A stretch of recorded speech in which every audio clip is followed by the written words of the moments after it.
This freaky little guy first appeared in FNAF 4's optional Halloween edition update as a non-canon swap for the final boss, Nightmare.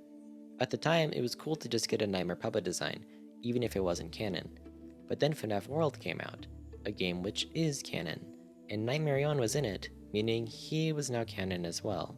Since this particular character has been circulating the FNAF theory community a lot for around a year, you might already know that the way to get Nightmarionne in your FNAF World party is by beating a strange minigame called Foxy.exe, a reference to Sonic.exe. But what you might not know is that he actually has some dialogue in this game, and what Nightmarionne says is really important to figuring out what he is supposed to be. But we'll get back to that dialogue in a bit. When that question is asked, what is Nightmarionne supposed to be, I usually see four main schools of thought in response. The first postulates that Nightmarionne is just Charlie, that after Pizza Sim or her father lured her into a bear trap and then seemingly repeatedly shocked her with steady voltage to quote-unquote soothe her, and then set her on fire, she sort of changed into something else, something a little darker and a little less benevolent. But the fact that both the Marionette and Nightmarionne appear in UCN makes me feel like this is not the case, especially because Charlie describes herself as aware, while the others are like animals. Even if you believe that the animatronics in UCN are just projections of Afton's fears and memories brought on by Cassidy, rather than the actual spirits of those animatronics themselves, it would just be weird to have both a phony past version of Charlie and a real present version of Charlie in the game. Again, considering UCN is Nightmarionne's first canonical appearance in a mainline game. And the second theory I usually see is that Nightmarionne is a representation of death itself, like a Grim Reaper type entity that's super powerful and weird like Old Man Consequences. This would explain why he looks to be a twisted version of the puppet, since the puppet is associated with life. This idea is mostly based on his UCN voice lines. "This time death cannot save you," and "let's taste death again and again and again." But while this theory is intriguing, I don't think it's fully correct. If Nightmarionne is a representation of death, why has it seemingly only encountered William when a lot of other characters have died? Not to mention that William isn't actually dead in UCN anyway, so why would he be seeing Nightmarionne? Don't get me wrong, I like the theory, but I don't think it has a super strong foundation. The third school of thought I see is that Nightmarionne isn't Charlie herself, but rather her agony, or dark remnant. This would explain why they both appear in UCN and why their personalities and goals and whatnot are so different. All the stuff she went through in Pizza Sim created a dark remnant version of her, making Nightmarionne not only a nightmare animatronic, but a shadow animatronic too. Speaking of, a branch of this theory is that Nightmarionne and Nightmare are the same entity. That's why Nightmarionne is Nightmare Sop in the FNAF 4 DLC, why their jump scares can be overlapped to look like this, why they share the same jump scare noise, and why Nightmarionne's security breach collectible is titled Nightmare. This theory is definitely more plausible than the first two in my opinion. His voice lines in UCN even support this idea to an extent. "I am the fearful reflection of what you have created." William's actions caused Charlotte's agony, thus creating Nightmarionne. This could even explain why Nightmarionne is seemingly around in the Pizzaplex/AR world in some way. Even if Charlie burned in FNAF 6, the manifestation of her agony did not, leaving it able to possess the systems of the Pizzaplex that is built right above it, thus explaining all the Nightmarionne plushies and black and white tentacle imagery. It's honestly a pretty solid theory, but there's just one little itty bitty thing. Remember that dialogue from Nightmarionne in FNAF World I mentioned earlier? It's his first ever line in the franchise. He says, and I quote, "I would help you if I could, but my code is being used for a second-rate horror game. Maybe if you beat the game and get my code back, then I could help," end quote. Now, yes, it's possible, maybe even likely, that this is supposed to be a throwaway line by Scott originally, but FNAF World is confirmed to be canon, so this line is canon, and what this line tells us is that Nightmarionne is or has code.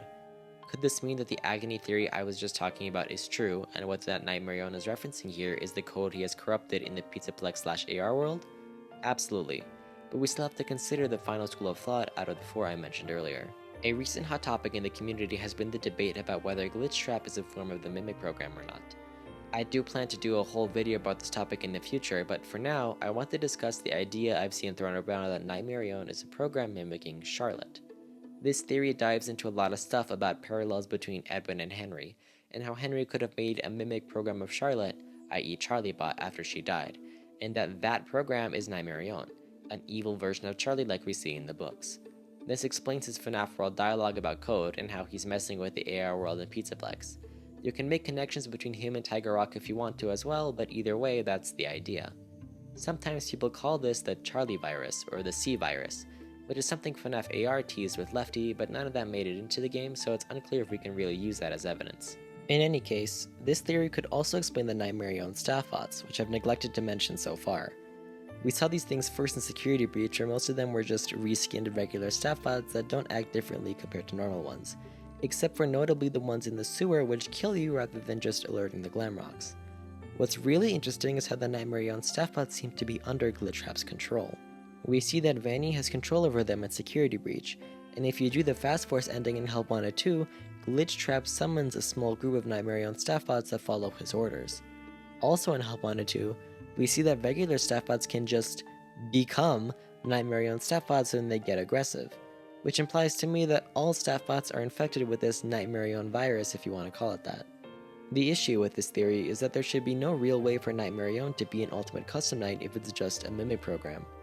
The Mimic can do a lot of weird things, but it can't invade someone's nightmare coma. So we're kind of at a dead end, huh? Not quite. You see, we've been leaving a big part of Nightmarionne's history out of the discussion so far. Let's talk a bit about the first FNAF VR game. In its first few moments, Help Wanted kind of implies that FNAF 1 through 6 are in-universe games. This is not to say that we should disregard them or that the events shown in them didn't happen though. Anyway, what's important is that both Ultimate Custom Night and FNAF World do not seem to be in-universe games. Both of these games were the only canonical appearance of Nightmarionne up to this point. Which is to say, the people that made Help Wanted 1 in-universe should not know who or what Nightmarionne is. So how did he get in the game? In the same way Cassidy and Old Man Consequences did. It's still debated who the princess is, and I made a whole video on it which I'll link in the description, but with the princess originally being named Cassidy and the old man being named OMC, meaning Old Man Consequences in Help Wanted 2, I feel pretty confident in saying that Princess Quest is where these characters are. But we never really stopped to ask how they got there in the first place. We know Glitchtrap got downloaded into Help Wanted 1 via something the developers scanned into the game, which seems to be a chip Helpy was carrying in his skull when he fled the Pizza Sim fire, according to Help Wanted 2. Whatever you think this chip is, and whatever you think Glitchtrap is, the only thing that makes sense to me when I ask how Cassidy and OMC are in Help Wanted 1 is that something containing a piece of William's remnant or consciousness was scanned into the game. Even if you think William is 100% gone and Glitchtrap is 100% a mimic program, I can think of no other explanation other than William, in some way, shape, or form, was brought into Help Wanted 1, and Cassidy and OMC followed him, as both of those characters are present in the UCN torture coma that William was experiencing. Something else present in Ultimate Custom Night that could have gone from there to Help Wanted 1 is Nightmarionne. An argument can indeed be made that because we see Nightmarionne appear in the Night Terror levels, that Nightmarionne has now been canonized in FNAF 4, from a meta perspective. What I mean by that is, if FNAF 4 is canonically a video game, an argument can be made that the Halloween DLC for FNAF 4 is also canonically a DLC, thus explaining how the in-universe developers for Help Wanted would know of Nightmarionne. But I don't think I believe this. In Help Wanted 2, we get to play Princess Quest 4, but more interestingly, we use a Princess Quest 4 cabinet to access Princess Quest Alpha, a VR game. It's important to note that as Princess Quest Alpha is in fact an alpha version of Princess Quest, it came before all of the other Princess Quest games, including the one that the mobile port of Help Wanted released with. And it's in this earliest form of Princess Quest that we see a Nightmarionne plush, which seems to me to be the very first one, the beginning of a long line of stuffed toys that mark the presence of this mysterious entity. I think it makes sense that the very first iteration of Princess Quest, where we see Cassidy and Old Man Consequences reported to from Ultimate Custom Night, is also where Nightmarionne first arrived on the scene. Help Wanted 2 sees us face the last remaining piece of Glitchtrap, which, interestingly, also resides in Princess Quest Alpha. However, after it was scanned into Help Wanted, followed closely by the Vengeful Spirit, Old Man Consequences, and evidently Nightmarionne, it seems like they were all brought in originally to Princess Quest. But out of these 4 characters, only 2 of them actually managed to manifest themselves outside the arcade game. I can't come up with a firm explanation as to why this is, but I find it very weird that the two beings whose code/remnant spread from Princess Quest into Help Wanted 1 take the home of plushies inside the former. So Nightmarionne went from UCN to Princess Quest Alpha to Help Wanted, and from there to the assistance of the Pizzaplex in AR World. But is that really true? Let's examine the evidence of Nightmarionne's existence in Security Breach and Ruin. The big obvious thing is the existence of Nightmarionne's staff bots, which we now know is something that all staff bots are capable of becoming, as well as switching back and forth between Nightmarionne mode and regular mode. The fact that these exist at all is extremely strange, and I've seen absolutely no rebuttal or explanation for these bots by those who claim Nightmarionne is nothing more than an Easter egg or Mr. Hippo style "you're overthinking things" dig at theorists by Steel Wool and Scott. If you are one of these Nightmarionne skeptics, please comment your explanation for these kinds of things. I'm genuinely curious. A more subtle reference to Nightmarionne is the fact that multiple locations throughout the Pizzaplex contain black wires with white stripes, which are eerily reminiscent of Nightmarionne's limbs. These wires take different forms, like the thin ones in the arcade that act like ambient lighting, and the big thick ones in the server room near Fasterblast. The fact that more than one incarnation of these Nightmarionne-esque wires exists tells me that it's not just a one-off coincidence. These branching tentacles connect the entire Pizzaplex like a series of nerves, like the many threads of a spider web. Steel Wool used environmental storytelling a lot during Security Breach and Ruin, and these wires are a good example of that. There are many Nightmarionne plushies around, as I mentioned earlier. In Security Breach, they're seemingly scattered randomly. The only recurring theme between the placements is that they're all not places you would expect to find a plush.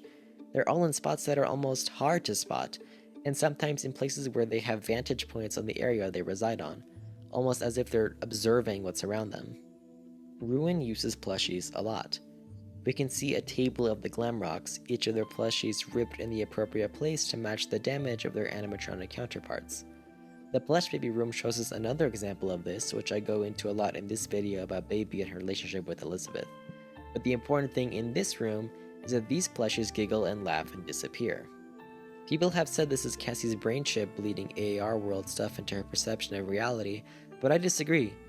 This room specifically disables the Vanny mask, and there are no other instances of this kind of thing or anything like it occurring with the Vanny mask off.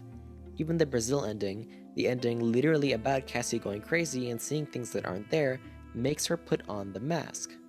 So whatever is going on in the Plush Baby room is happening in the real world. The reason I bring all this up is because I want to showcase how Ruin uses plushies and the amount of emphasis it puts on them. They matter, and they can tell us about what's going on with the character they depict. With that in mind, look at Ruin's use of Nightmarionne's plushies. Unlike Security Breach, these plushies aren't placed randomly. Instead, they are placed very deliberately, and yet they still look as if they are observing what's going on. Immediately at the start of the game, we can see one of them watching Cassie as she narrowly avoids being crushed by an ATM on a cart. Put a pin in this, it's going to be important soon.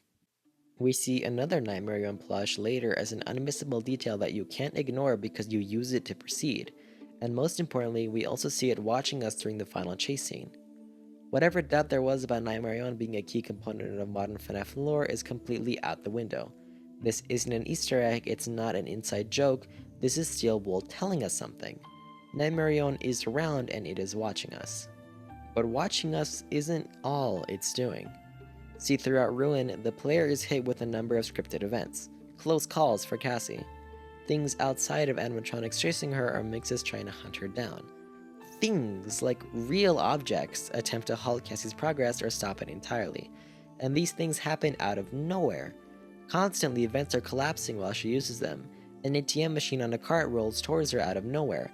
An elevator falls and tries to squash her. A go-kart suddenly activates and tries to run her over. There is a force at play here that doesn't want Cassie to reach her goal and is willing to stop her even if it means killing her. For all the events where surviving is not scripted and is something the player actively has to do, the player will die if they do nothing. And funnily enough, the two instances where this is the case are also the two instances where they have the strongest connections to Nightmarionne.